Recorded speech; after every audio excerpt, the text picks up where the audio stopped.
It's so funny to be talking about this movie now. First of all, congratulations, because the movie's amazing. But I almost felt bad raving about it because so many people had to wait so long to see it that you almost feel like mean. Like, oh my God, this movie, and you don't really want to explain too much. So I think people just think you're mean at one point, being like, no, no, it's great. I can't tell you anything about it. Just it's great. Like, but I can't see it. Since it's been such a long journey for you with the movie, Yes. even after making it, like making it is its own journey, but the Oscar nomination, award season, now like having it out in public, have you sort of had a chance to like decompress and like think about it? Not really, not really. Honestly, I've been on a roller coaster ride since last May, last Cannes, because we were at the official selection of Cannes last year. So I've been for 1 year traveling around the world, releasing in many countries. The States is one of the last countries. I think we're only missing China next week, and a Yeah. little later releasing in Japan, but it has been released already Spain, France, Italy, UK, Germany, Scandinavia, Latin America, Mexico, so Australia, so South Korea. So now it's kind of like we are in the third act. We are just at the end, and I'm so happy that finally it gets neon releases in the States, but I haven't had a moment to stop. I'm hoping that maybe after the Chinese release and Japan, I'm gonna have like a little moment of like, okay, let's evaluate what happened and let's think about the next project because I haven't had time to really focus on my next film. Well, the irony obviously is that the film is so dependent on you stopping and thinking about your life, your past, what you want out of life, and being when people are celebrating it with you, you don't have the opportunity to do that. But I mean, I think it speaks to the movie that's it's been so busy that so many people want to talk about it, so many people want to discuss it with you because it is, the elevator pitch of it is so simple, right? The log line until anyone saw the movie, right? Or even in the festival run was like a sentence long, right? Oh, dog's lonely, gets a robot. They have to be separated. Will they ever see each other again? You're like, what do you mean? What's next? And I love how full of life it is, and how it has to be animated in some ways, but also it's completely arbitrary that it's an animated film. And so often I think those are my favorites, because it's not relying on it being a dog and a robot. It's human emotions and just being able to tell the story your way. What was the spark to tell this story this way and this story specifically? When it comes from the graphic novel that the film is based on. You Yeah. know, I read it in 2010, but it was not until 2018, after making Blancanieves and Abracadabra, which I reread the graphic novel, but this time it brought me to tears. It moved me so deeply. But what happened in those 8 years between when I read it the first time and when I decided to make the film is that my best friend stopped being my best friend. I lost my mother. I thought about relations I have in the past, and suddenly the theme of loss and memories and how memory helped me to overcome loss and the fragility of relations, especially the fragility of relations, really interests me. So suddenly I thought that that's a universal theme. Mhm. And I think there's going to be this, if I connect it so deeply with the graphic novel, if I make a film, I think I'm going to bring a different audience, a film audience to the story that I love so much. Oh yeah. I definitely listen. I lost my mother last year, the year before. I had a relationship and like on the same wavelength. But I think what the movie does so well is it obviously speaks to that, but also you don't have to have had that feeling. Like you watch. I remember I watched it on a screener, and I actually I had to pause it at one point early on because I wanted to go get a drink and I also just text my friend. I think this is my favorite thing ever. Because like the first like 10, 15 minutes, just like the way you like let us into the world, you're like, I've never seen this. But but it also is familiar.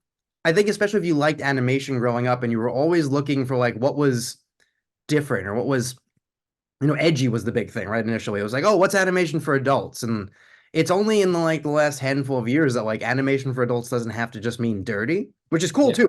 Stuff's fun. yeah, I agree.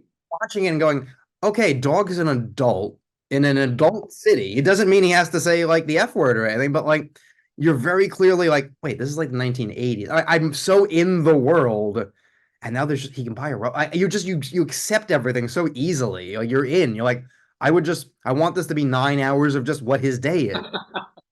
Get to the movie, let alone, once the movie kicks in, and I can see Coney Island from my window right here. So Oh, once oh my God. Oh my God. I was like, oh, this movie's made for me. When you sort of start to figure out the look, how do you? It's such an arduous process. Like, how do you stay committed to it once you realize, like, oh, this is not easy. Like, because it's so easy to do an easier way. Yeah, no, the thing that obviously from all the things that you're saying, Joey, I made it for you. You really are like the audience I was dreaming that I will find, it's your film, and because you made it yours, you really the thing is that the way I like to make films, the older I get, I like to make I try to get complex themes but make it simple, almost like I like my film to be like a Trojan horse that it just gets inside of you, like, oh, it's like a cartoon, but then explodes inside of you. Oh, yeah. So I really feel like you really got into the world of Robot Dreams. And for the look, definitely one thing that is not in the graphic novel, but for me was very important to put in the film is that New York as a character. In the book, there's no New York; it's a city, a general city. But for me, that I lived 10 years in New York, and you're a New Yorker too, so I wanted to have this New York feel, and to make it small details, and there's something you cannot explain, it has the feel or it doesn't have the feel, and that's the small details. So definitely I was not alone. My closest partner that I work in my all my films is Yuko Harami. She's the music editor, the location scouter. She's my life partner. She's also, we live together, we have a daughter, so definitely I'm the father, she's the mother, so she was really in charge of the details and working with the art department. We had a huge art department. Jose Luis Agreda, the art director, he's amazing. The character designer, and there's an army of artists that they love the project, they love the script, and they put their soul. We didn't work in remote. We worked all in the same studio, so we really were like all rowing together in the same direction. And we had a great animation director, Benoit Ferremont, that worked with Sylvain Chomet in The Triplets of Belleville, with Tom Moore in The Book of Kells. He also had an army of animators that they were at the studio. So we really were. I was with the drums, boom, boom, boom. Let's go, let's go. I was like a sergeant in this suicidal mission, and some got this suicidal mission. We didn't. We succeed. The film. People love the film. The film is getting released all over the world. Got Oscar nominations. So it was definitely, it's hard to be focused for so long, but it was a long process. It was many years of work, but it's all worth it when people like you, Joey, you really respond in such a strong way to the film. It really makes it worth it. I think when you look at it, like you said, it wasn't New York, but there's something about New York summer, right? There's something about, like, even just the act of getting a hot dog from a guy on the street in Central Park. The idea of Coney Island, the idea of the way the city changes as the seasons change. Like, we Very important. a gate that goes up in Coney Island for the beach, but the idea of that, Yeah, which that was such an interesting moment for me, because I think, sometimes you can be like, well, that's not real, even though it's yeah, it's cartoon. You can be okay with that. But, like, I think, like, thematically, the idea of you can see it, but it's not there anymore. Like, I could take my dog onto the beach once yeah. once the lifeguards are gone, but it's not the beach anymore. It's just a place you can walk around. I think the film captures that so well, and that feeds into the story so well. Because I think if Dog was elsewhere, I don't know that you would relate to the Yeah. found sense of, like, I want to be a part of something. And even just the way he's animated, just like the real serious look on his face when he's doing a thing.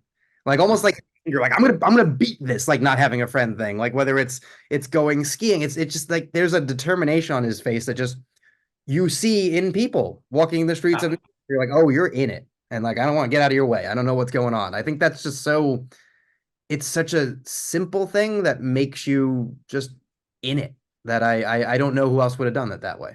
Well, I'm glad, different for me, New York, the seasons are very important in New York, and I'm excited that you felt that, the movie starts in September and it is September of the following year. The thing is that the boardwalk, we didn't call it Coney Island. Of course, there are inspiration in Coney Island. The sound of the cyclone is in the film. You had the cyclone.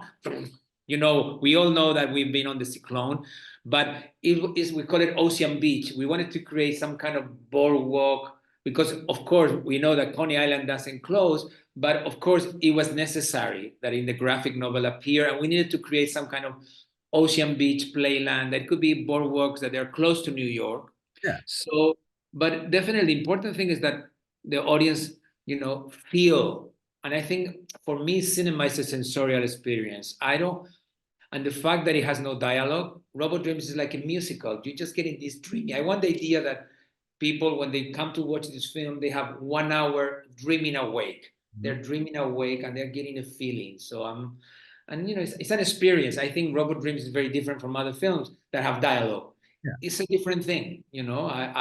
I know you love it, Joey, and I hope there are many people like you that really like feel it the same way as we do.